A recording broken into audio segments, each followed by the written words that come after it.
Students, the title of this lecture is Friday's Education. As you know, last time we discussed some evidences that show Crusoe's intention to enslave Friday. The first evidence, or the first sign, is shown at the very beginning of meeting Friday, when Crusoe sees the horrible scene of dragging Friday and his fellow savage out of the boats of the cannibals to be killed. He declares immediately that it is his time to get a servant. This means that he does not pity the poor creature, but he rather needs his service. Killing the cannibals and saving Friday, Crusoe calls for Friday to come back, since the latter tries to escape.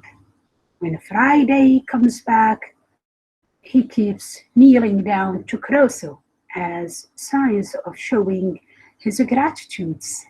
But Crusoe interprets this kneeling down as accepting being his slave. Crusoe behaves as a master in dealing with Friday, even in showing his generosity and kindness. He gives this poor young man food and drink to eat alone. He does not invite him to eat with him. In describing Friday's physical features, Crusoe shows that Friday is good for being a slave, or good for of course, difficult words. So it's good for service.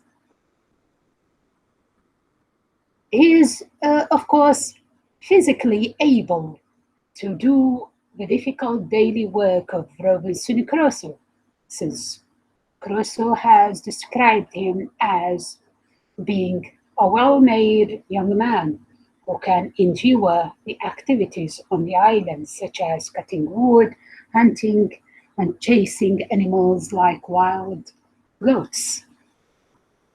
More than that, Crusoe does not ask Friday about his name, but he rather gives him a name. He calls him Friday. This shows that Crusoe tries to obliterate his identity, and this is one of the means of the colonizer in treating his colonized people. Let us now continue reading and analyzing Crusoe's narration to know more about the relationship between the two, between Crusoe and Friday. Let us go to page 150. In this page, Crusoe, of course, says, I likewise taught him to say master, and then let him know that was to be my name. I likewise taught him to say yes and no, and to know the meaning of them, and gave him some milk in an earthen pot, and let him see me drink it before him, and soak my bread in it, and gave him a cake of bread to do the like, which he quickly complied with, and made signs that it was very good for him. I kept there with him all the night, but as soon as it was day, I beckoned to him to come with me, and let him know I would give him some clothes, at which he seemed very glad, for he was stark naked.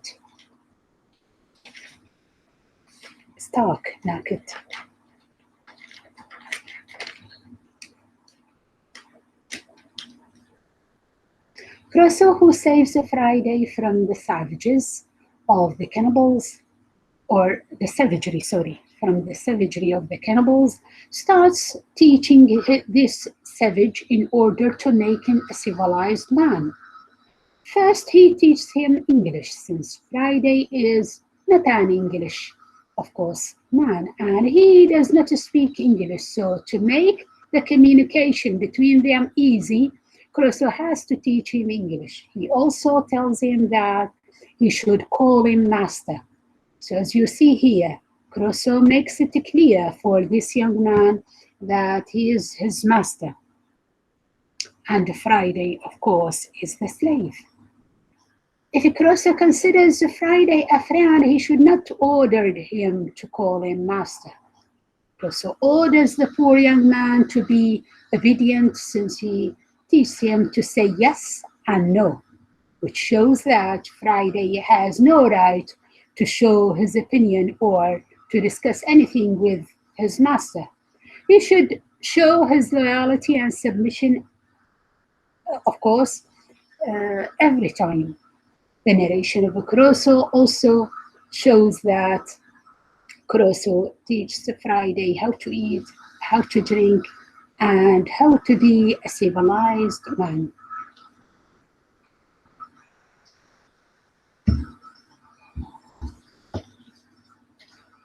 In page 151, Crusoe continues his narration saying, I took my man Friday with me, giving him the sword in his hand and the bow and arrows at his back, which I found he could use very dexterously, making him carry one gun for me and I two for myself. And away we marched to the place where these creatures had been, for I had a mind now to get some further intelligence of them. Here, the British Empire is portrayed. In the narration of the Crusoe, here the British Empire is portrayed. Crusoe is portrayed as a commander, dominating his soldier and giving him military orders. So Friday is presented as Crusoe's soldier. He has been supplied with weapons, represented by his sword and arrows and even gun. He is presented marching behind Crusoe, walking behind Crusoe, walking, let us say, behind his commander, ready to fight and invade his enemy. Crusoe is protected here by a brave soldier who fears no one, even the cannibals.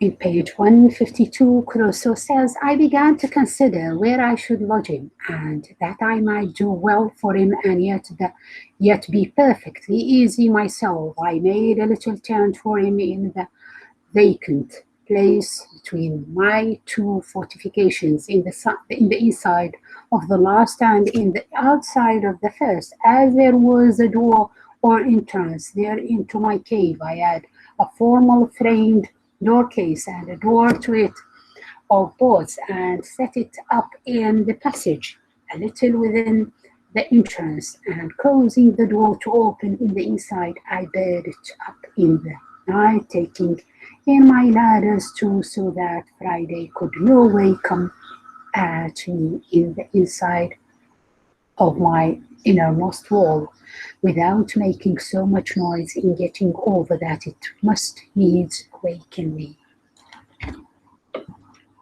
Since Crusoe has drawn what kind of a relationship between him and Friday, he does not prefer to make his slave Friday live with him in the same dwelling. He makes Friday live in a tent out of his lodge. By doing so, he shows that he is the master and Friday is the slave. Crusoe's behavior here also shows that he does not trust Friday, and it seems that he is afraid of him.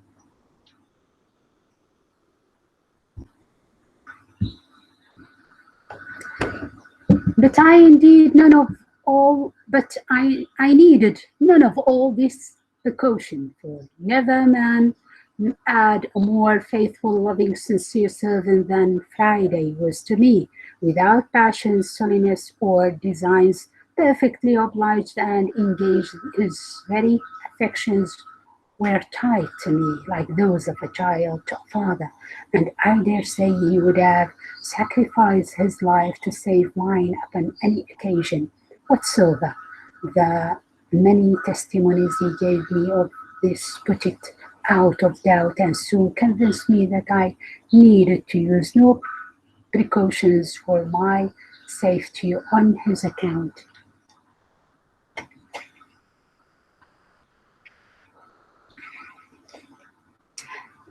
Gradually, Friday proves that he is a nice person.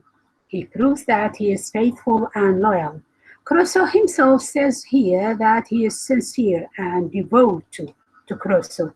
He is ready to sacrifice himself to protect Crusoe and save his life. Like a child surrenders to the will of his father, Friday keeps showing his constant obedience and submission to Crusoe, who feels that he is secure with Friday.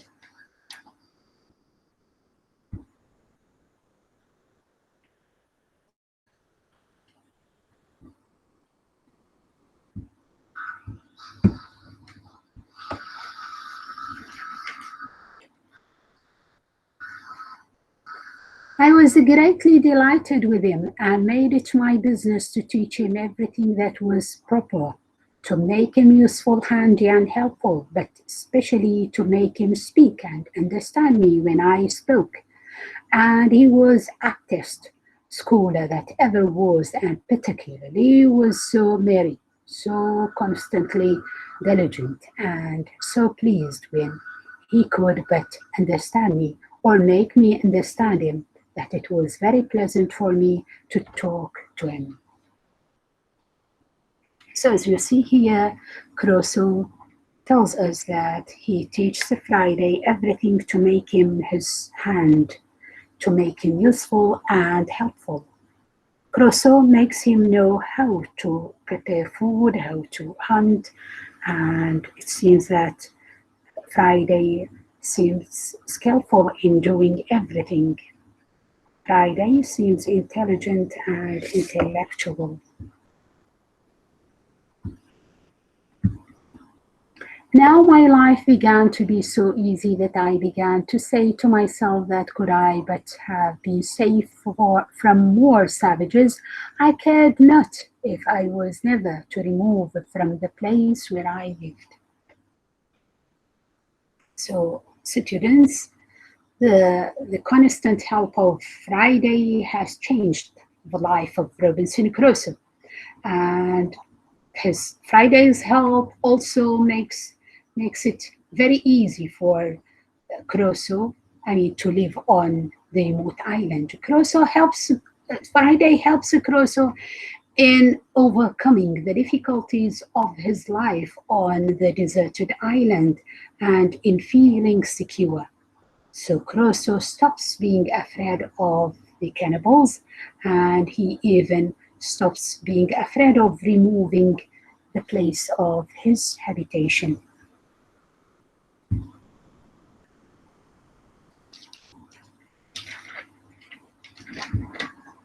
Now, do you think that Crusoe treats Friday as a friend? What does Crusoe's relationship with Friday reveal? Okay.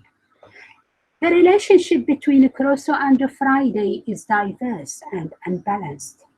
It reveals the human nature of Robinson Crusoe, shows him a racist and a colonial person. There is no doubt that Crusoe rescues Friday from the barbarous slaughter of the savages, of the cannibals. And due to this rescue, Friday becomes loyal and obedient, and above all, he becomes subordinate. In spite of showing a kind of kindness or intimacy in their relationship, and it is, as Crusoe himself has described here, like that of a child to a father, Crusoe does not behave as a father, and he does not treat Friday as his son.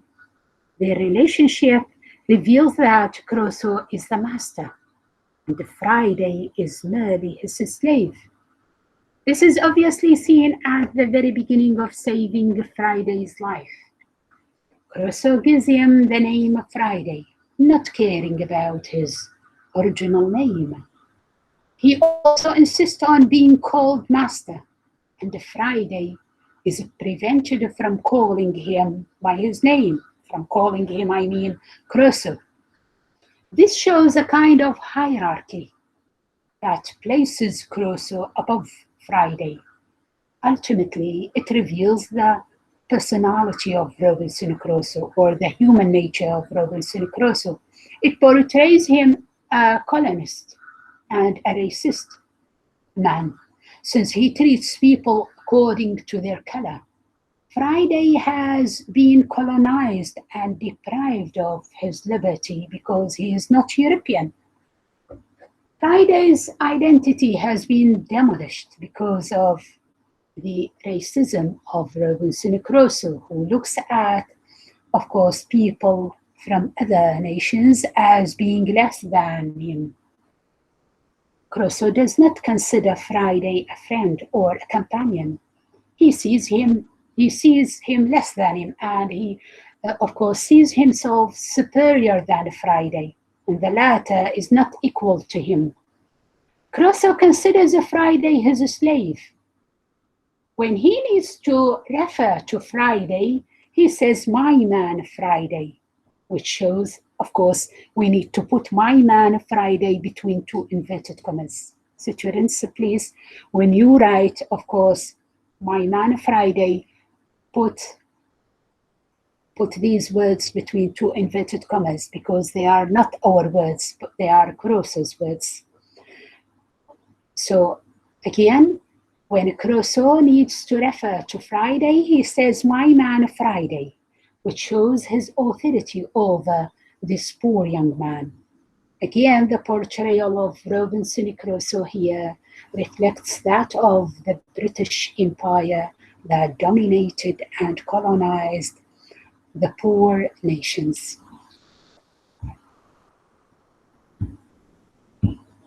Thank you for your listening.